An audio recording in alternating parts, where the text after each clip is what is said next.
구독, 알림 설정까지 부탁드립니다. 오늘도 우리 사는 이야기 찾아주셔서 감사합니다. 사연자분이 보내주신 이야기 시작해 볼게요. 안녕하세요. 저는 남편과 3년간 연애를 하고 20년째 결혼 생활을 하고 있는 평범한 주부예요. 저희 남편은 소위 잘 나가는 소아과 의사예요.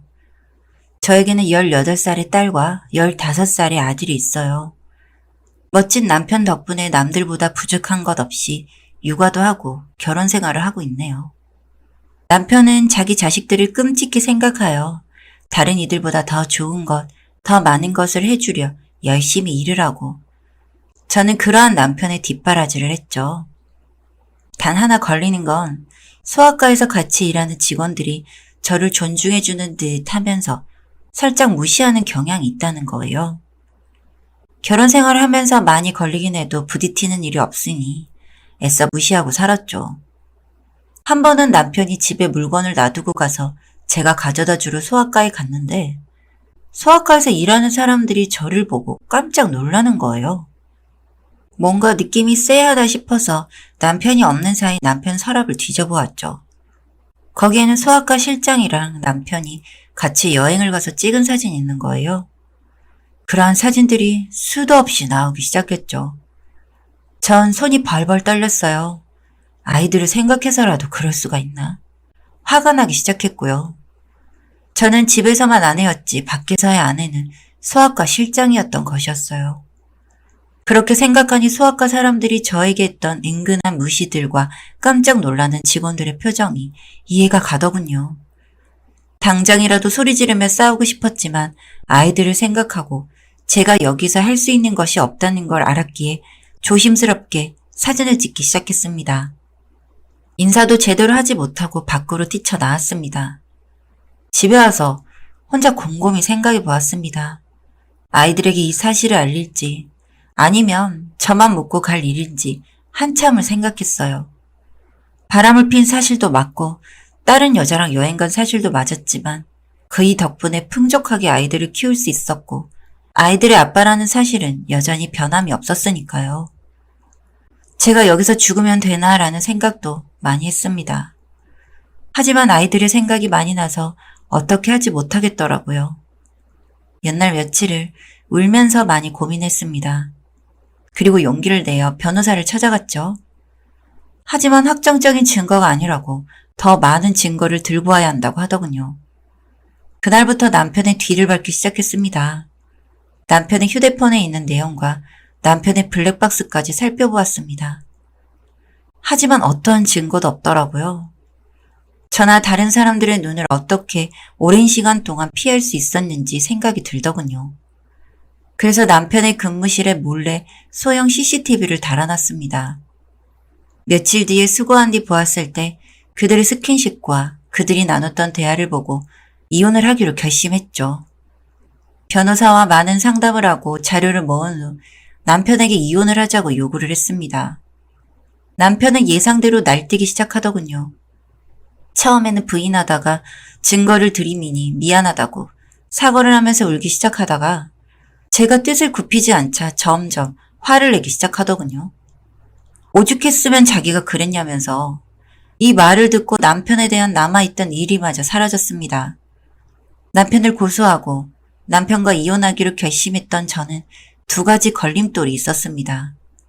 하나는 아이들에게 이 사실을 어떻게 알릴 것인가였고 또 하나는 제가 부인으로 있었던 것을 알면서도 뻔뻔하게 소아과에서 남편의 부인 노릇을 한 소아과 실장님이었습니다. 그 사실을 안 뒤부터는 남편의 소아과 근처도 가기 싫더라고요. 어떻게 하면 남편의 첩에게 본때를 보여줄지 고민을 많이 했습니다. 직장에 알리는 건 이미 알고 있으니 알리는 건 소용이 없을 것 같았습니다. 그래서 남편의 소아과 게시글에 글을 적기 시작했습니다. 소아과 의사와 실장이 바람을 피운다는 것으로요. 당연히 게시글을 많이 적으면 적을수록 소아과의 평판이 떨어지기 시작했습니다. 사람은 점점 오질 않게 되었고 남편은 그러한 상황을 보면서 저를 몰아붙이기 시작했습니다. 소아과의 불륜이라고 맘카페에 올라오기 시작했고 소아과 실장은 주변 동네에 소문이 퍼져 그만두게 되었습니다. 도망치듯이 떠난 소아과 실장은 절 향해 악담을 퍼붓기 시작하더군요. 남편은 손님이 점점 줄고 돈이 없게 되자 저에게 이제 당장 둘 생활비도 없다고 화를 내기 시작했습니다. 저는 끝을 생각했기 때문에 마음이 바뀔 일도 없었고 남편이 괘씸하기만 했습니다. 이렇게 모든 게 순조롭게 끝날 것이라고 생각했지만 남편은 다른 동네에서 병원을 차리게 되었고 거기서 소아과 실장을 다시 들인다는 소문을 들었습니다. 저와는 이혼 소송을 준비 중이었기 때문에 법적으로는 아직 부부였죠. 남편은 저에게 잘못한 부분을 인정하고 위자료까지 넉넉히 챙겨줄 테니 양육권을 넘기라고 이야기했습니다. 돈 없는 엄마 밑에서 아이들을 키우는 것이 불쌍하다며 자기가 키운다고 당당하게 이야기하더군요. 사실 아이들에게는 말을 아직 하지 못했습니다. 아빠가 왜 소아과 병원을 그만두고 다른 곳을 알아보고 있는지, 바람이 났다는 사실조차도요. 제 마음으로는 둘 다 데리고 오고 싶었지만 저는 가정주부를 하고 있고 아이 아빠는 유산이 제가 남편보다 아이들에게 좋은 것을 더 못해준다는 생각이 들더군요. 양육권을 포기하는 것을 정말 죽어도 하기 싫었지만 저보다 능력 있는 남편을 보면서 고민으로 밤을 지새웠습니다. 이때는 남편도 남편이랑 다시 합친 소아과 실장보다도 아이들이 감당할 상처와 아픔이 먼저 눈에 밟혔습니다. 하지만 저는 이혼하기로 결심했고 언젠가는 아이들이 알아야 한다는 생각으로 아이들과 저녁을 같이 먹도록 했죠. 이 저녁 식사 자리에서 저는 다 이야기할 예정이었습니다. 한 가지 고민이 있다면 아이들에게 남편의 바람을 알릴지에 대한 것은 확신이 없었죠. 아직 어리기도 하고 이 이야기를 들으면 어떻게 반응할지 두려운 부분도 있었던 것 같아요. 저녁 식사를 가질 때 아이들에게 이야기를 해야지 하면서도 결국 바람 문제는 이야기하지 못했네요. 이혼을 한다는 이야기만 두루뭉술하게 이야기했고 아이들은 저도 남편도 원망과 비난을 하기 시작했습니다. 이렇게 될 줄은 알았지만 막상 닥쳐보니 마음이 공허하더군요. 남편과 이혼 소송을 하면서 아이들과도 사이가 멀어지기 시작했습니다. 아이들은 저와 남편 둘 다에게 마음을 닫기 시작하더군요. 예정된 이야기였지만 직접 겪으니 마음이 무너질 것 같았습니다. 남편은 아이들을 자기와 같이 살자며 아빠가 뭐든지 다 해주겠다는 식으로 이야기를 하며 아이들을 설득시키기 시작했습니다. 아이들도 동요하는 것 같았고요. 어느 날 같이 혼자 저녁을 먹고 있는데 큰아이가 소리치면서 집에 오기 시작했어요. 친구들과 다른 동네에서 놀고 있다가 남편이 소아과 실장과 같이 있는 모습을 보고 사진을 찍어서 집에 오더군요. 큰아이가 저에게 쏘아 붙이면서 사진을 보여주는데 저는 눈물밖에 나오지 않더군요.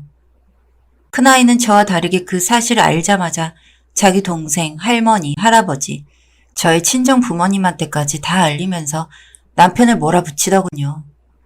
남편은 전화를 받고 너무 당황하며 집에 가겠다고 이야기를 했습니다. 큰아이는 절 안으며 이것 때문에 이혼하냐고, 미안하다고 절 안고 펑펑 울기 시작했습니다. 저도 큰아이를 안으며 펑펑 울었고요.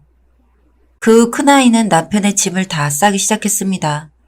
동생에게도 자기가 이야기했다며 아빠 따라가지 않을 테니 아빠는 이제 필요 없다고 남편의 짐을 집 밖으로 던져버렸습니다. 남편은 저에게는 꿇지도 않은 무릎을 집에 오자마자 아이들에게 꿇더군요. 친정 부모님과 시댁 부모님이 오셔서 한바탕 난리가 났습니다. 아이들은 남편을 무시하고 남편을 쳐다보지도 않았습니다. 시부모님이 오셔서 저에게 무릎 꿇으시며 미안하다고 오시더군요. 남편은 아이들과 떨어져 지내고 싶지 않은지 저에게 미안하다고, 잘못했다고, 다시는 안 그런다고 빌빌 기더군요. 제가 그렇게 이야기할 때는 듣지도 않은 사람이 아이들의 반응이 바뀌는 것을 보고 시원섭섭했어요.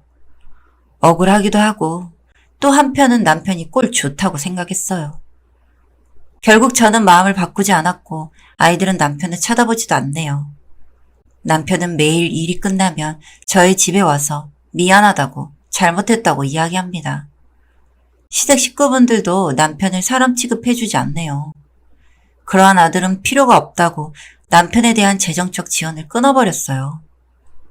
저 혼자 끙끙 앓아왔던 모든 것들이 큰아이의 폭로로 모든 게 마무리되어 가고 있네요.